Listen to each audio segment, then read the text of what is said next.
Welcome to Prayers to Broken Stone, a podfic written and recorded by Avalera.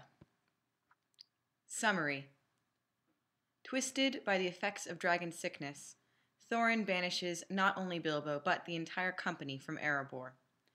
Days pass with no word from their missing leader and, fearing the effects the gold may have on the other dwarves, Bilbo decides to enter the mountain alone in search of Thorin. What he finds may not be Thorin for much longer, or in which the dragon sickness is slowly transforming Thorin into a dragon, and Bilbo must save him before it's too late. This fic is dedicated to Japan Kasagi. Author notes. First of all, I need to thank my astounding betas Bending Sickle and Calthea for their work on this fic. My rough prose transformed before my eyes under their hand, and I can confidently say it would have been a very muddled read without their work. Thank you so much, darlings. This fic began as an experiment in how much I could write without discussing my work with anyone. Apparently, it was a successful experiment, as the fic ballooned from the 20,000 words I had originally planned to the over 100,000 word novel you see before you. The poem at the end of this chapter and every chapter that follows is The Hollow Men by T.S. Eliot, for which I take no credit. There are also various direct quotes and paraphrases from The Hobbit by J.R.R. Tolkien, which I may not mark out specifically as I find such things distracting. Just know that if you recognize a quote, I probably didn't write it and take no credit. So without further ado, Prayers to Broken Stone by Avalera, Chapter 1. Sleeping on a dragon's hoard with greedy, dragonish thoughts in his heart, he had become a dragon himself. The Voyage of the Dawn Treader by C.S. Lewis. "Go down now to your friends," he said to Bilbo, "or I will throw you down." A hush fell over the company, and for a moment all that could be heard was the winter wind as it hissed and shrieked over the cracks in the mountain. Color gathered high in Bilbo's cheeks, as if he had been struck, but there was iron and defiance in him still, even if it was set to the ill purpose of defending his thievery. He stood tall, when not a moment before he had shuddered and twisted in Thorin's grasp over the precipice. What about the gold and silver? Bilbo's voice was soft, and Thorin remembered from it stolen moments in the Elven King's dungeon, in Lake Town, and at the hidden door. Before the dragon, before things had become complicated. What indeed of the gold and silver? Was it rage burning inside him, or shame? He remembered his grandfather then, wandering the treasury in his delirium.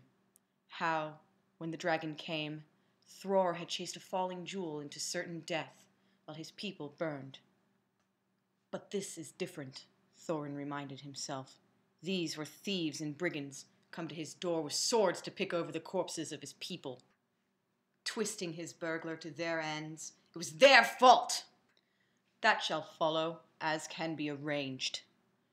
For there to be any other meaning to Bilbo's question, that it might carry concern for Thorin, rather than concern for the treasure, did not bear thinking. Better to assume otherwise, that Bilbo was thinking only of his own share. If the burglar would act the mercenary, let him be treated as one. "Get down!"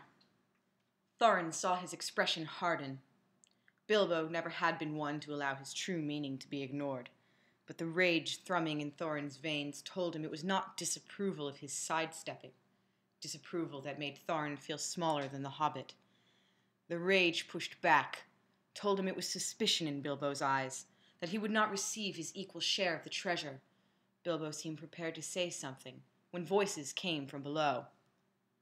"Until then, we keep the stone," cried Bard.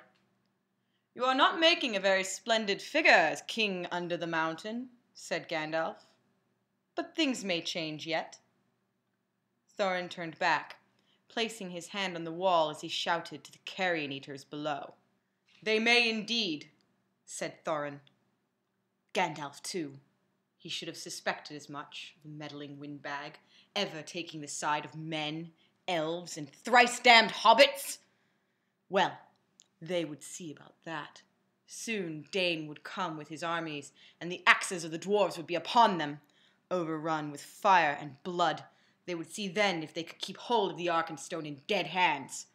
Then they would see if there was any truth to the immortality of elves and wizards. Thorin's thoughts thus turned to the future. He paid no mind to the hobbit in question as Bilbo watched him. His fingers dug into the stone at the thought of descending, sword in hand, an army at his back, upon the men and elves below, and the sound of scratching rock was swallowed by the wind. Bilbo turned to face the company and shared a long, quiet look with Balin, his eyes bewildered and pleading with the older dwarf. Something passed between them then, something more than the shame and pity that traveled on silent currents between the members of the company as they watched Thorin cast out the one who had brought them so far and saved them from so many evils. Had Bilbo turned to go then, they might have maintained that silence, following their leader as they had sworn.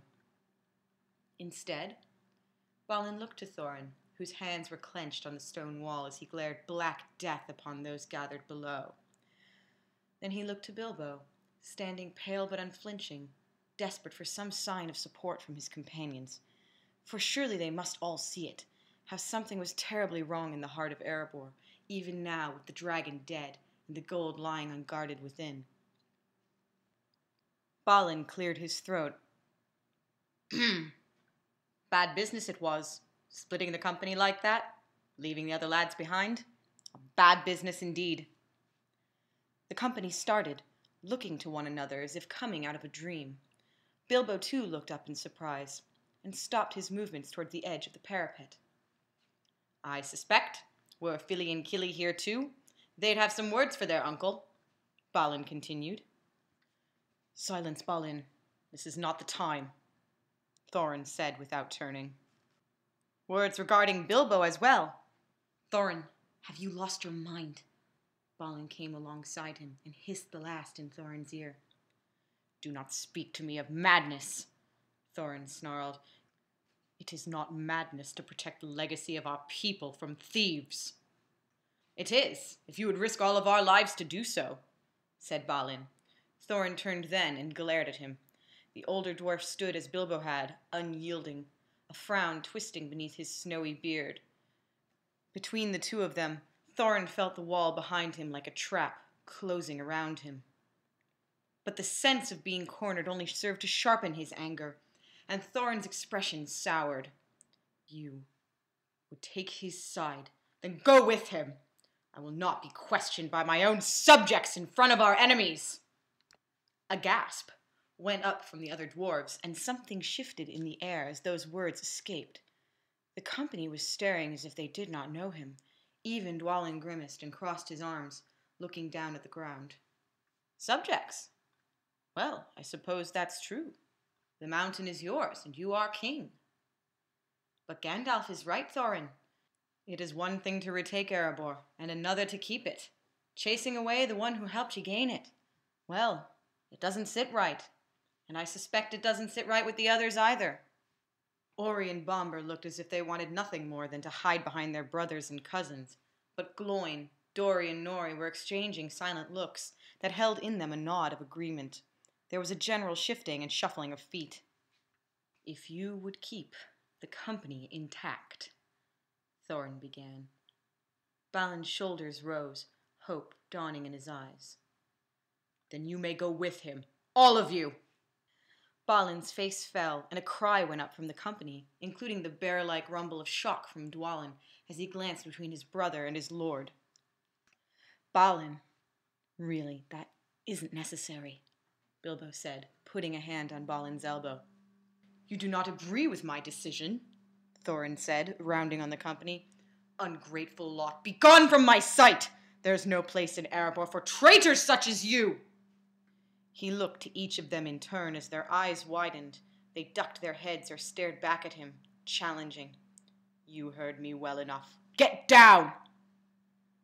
Thorin, Balin began. Now! Thorin roared, then turned to Bard and Gandalf below, who watched in silence. Take them or slay them, I care not. There is no deal! With that he turned back to the great iron door that led from the parapet, and before anyone could stop him, slammed it shut behind him. Dwalin was first to the door, pounding it with his fists and tugging at the handle. Dori joining him to try to pry the thing open by sheer force, but it would not budge. There was no key, no other means of returning into the mountain. So one by one the remaining company filed down the steep slope and into the waiting camp of Gandalf and Bard. So distracted were they by their misery that not even Bilbo, usually keen of eye, thought to look closer at the spot where Thorin had stood. For where his fingers had clenched and unclenched on the wall, there were 10 newly carved gashes, like chisel marks into the stone. Once back into the camp, they found they were not alone. Bofur, Fili, and the newly healed Keely were fighting towards them through the crowd as they descended. "Bilbo!" Bofur cried as the three trotted to a halt. "You're alive! We feared the worst, what with the dragon. Crashed into Lake Town it did, right atop our heads. It's a wonder we made it." Bofur trailed off, noting the grim set to Bilbo's face, the somber tone of the rest of the company. "Where's Thorin?" said Fili. "He has locked himself within the mountain," said Balin. "But he'll be coming out soon, right?" said Keely. "He has to." "Perhaps a reminder that no one can eat gold will be good for him," Balin said, giving a reassuring pat on the shoulder to Keely, but the look he exchanged with Bilbo spoke volumes. They turned and looked to the silent bulk of Erebor behind them, and never before had King Under the Mountain seemed so apt a title. Hours passed, and still there was no word from Thorin, for though many attempts were made to call to their leader from the door, none were answered. Then, in the pre-dawn light of the following day, they heard the first rumbling. Like an earthquake, it roused those members of the company who remembered the first coming of Smaug, and they leapt to their feet, racing out of their tents to the ledge below the gates. With a deafening crash that shook the earth beneath them and shattered the ear even for a mile's distance, with the wrenching shriek of stone on stone, a huge shelf of the mountain gave way and crashed down before the stone sentinels of the entrance to Erebor, blocking the entrance. "Thorin!" Fili and Keely cried. Bilbo gave a strangled yelp at their side, reaching out as if he could part the stone with his will alone. "I did not expect that," Balin said, coming alongside them. "What was that? What's going on? Balin, Thorin could be trapped in there, or worse." Balin shook his head. "That was no accident. Thorin has triggered one of the old defenses. There will be no going in or out of the mountain save by the secret door. He is determined to wait out our siege."